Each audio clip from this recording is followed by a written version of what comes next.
My brother called me selfish for not paying for his wedding after he blew his inheritance. I always knew my brother, Josh, and I were different. It wasn't just a matter of personality. It was the way we approached life. I liked stability, knowing where my next paycheck was coming from, having a plan.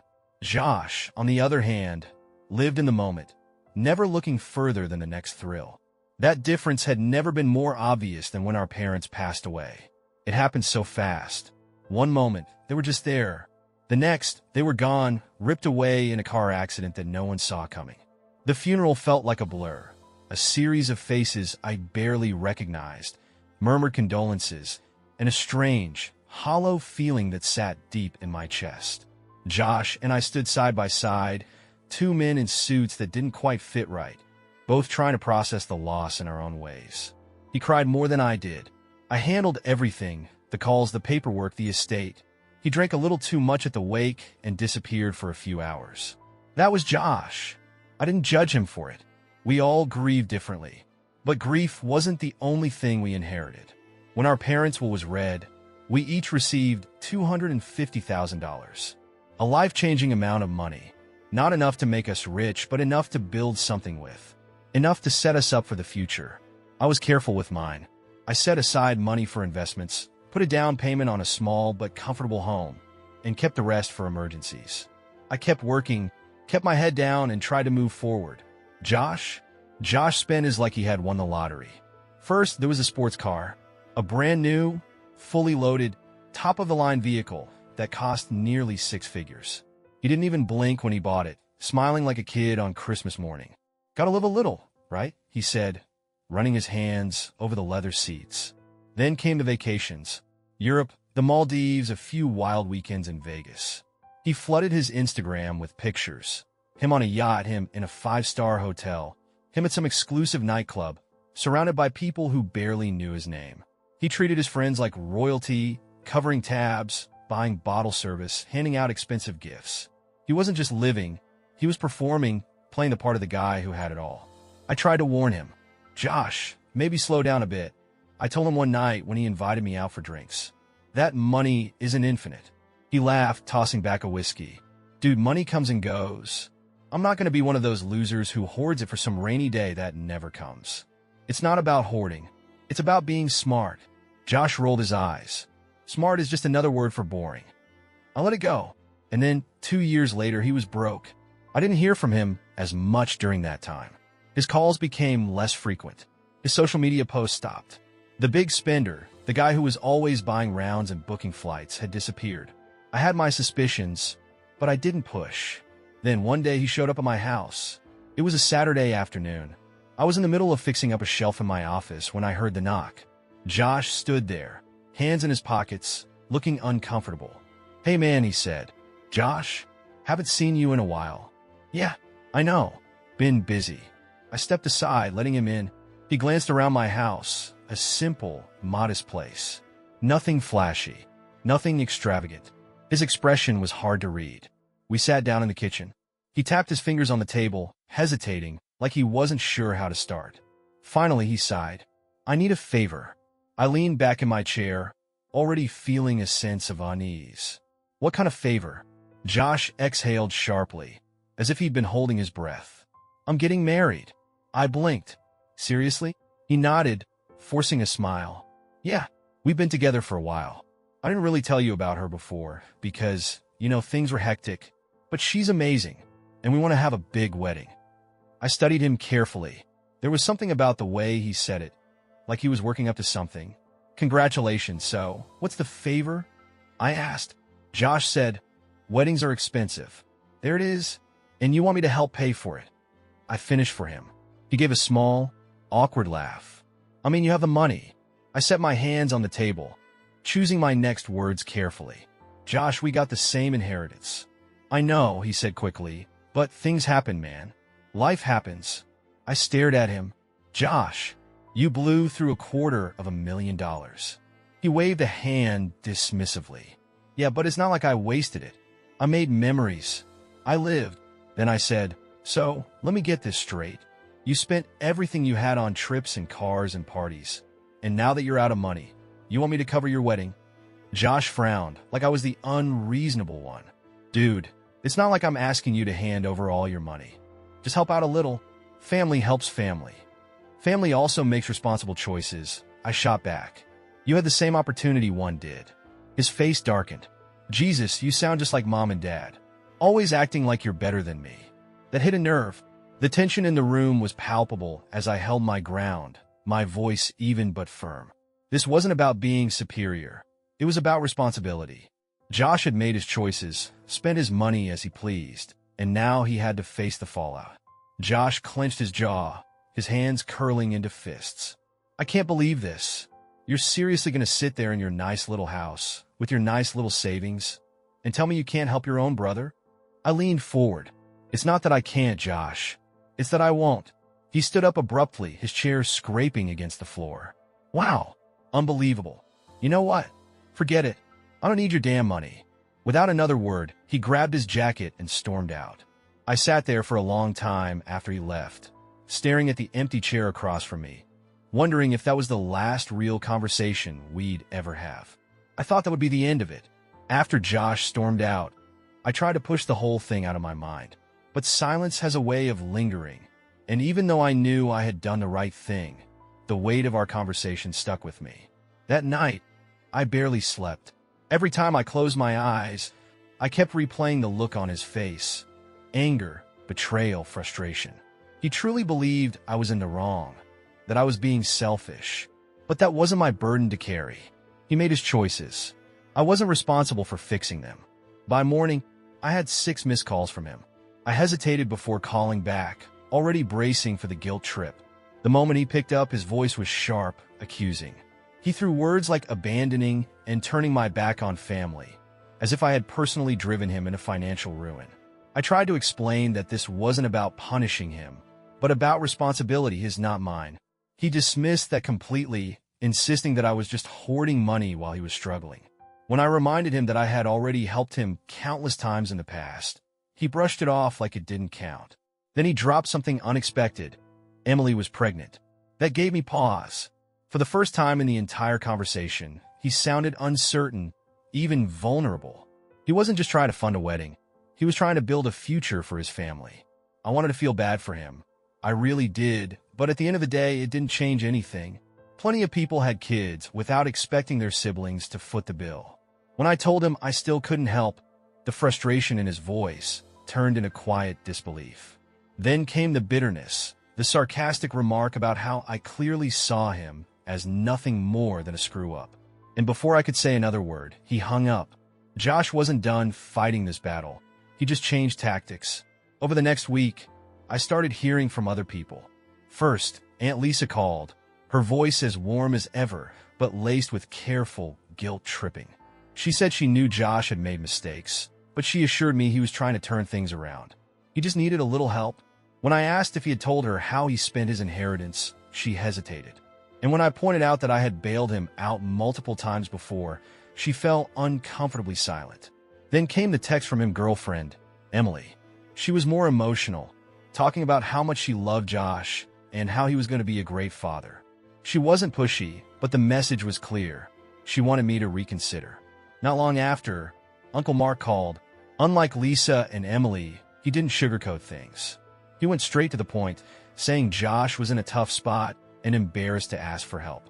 Maybe he suggested, if I just helped out this one time, we could all move forward. I shut that down fast. Then came the hardest call. Mom's best friend, Carol, a woman who had been in our lives for as long as I could remember. She didn't waste time with small talk. She got right to it, saying she understood the situation, but that my mother would have wanted me to help my brother. That one stung. I tried to explain that this wasn't just about money. It was about choices. She let me speak, but in the end, she sighed and said she just didn't want to see us lose each other over this. For a few days after that, things were quiet. Then one afternoon, I came home to find Josh sitting on my porch. He looked rough, like he hadn't slept in days. He sat hunched over, staring at his hands, his knee bouncing anxiously. I approached carefully, unsure of how this was going to go. When I let him inside, he didn't immediately start talking. He just sat there, looking at nothing.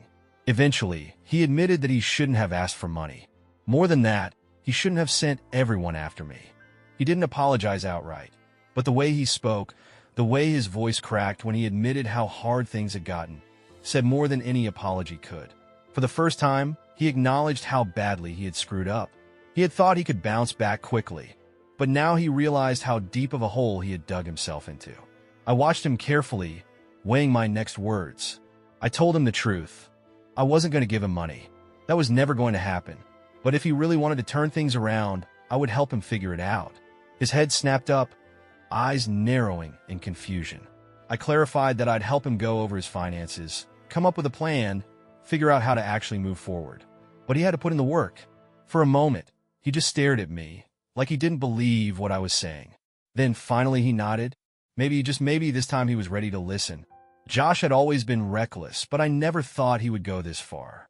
After our last conversation, I truly believed he was starting to wake up. He had sold his car, was looking for jobs, and even admitted that he had screwed up. It seemed like progress. A long, uphill battle, but progress nonetheless. I should have known better. At first, things seemed quiet. Almost too quiet. Josh stopped reaching out. The endless guilt-tripping calls from relatives stopped. Even Emily, who had been desperately trying to keep things together, went silent.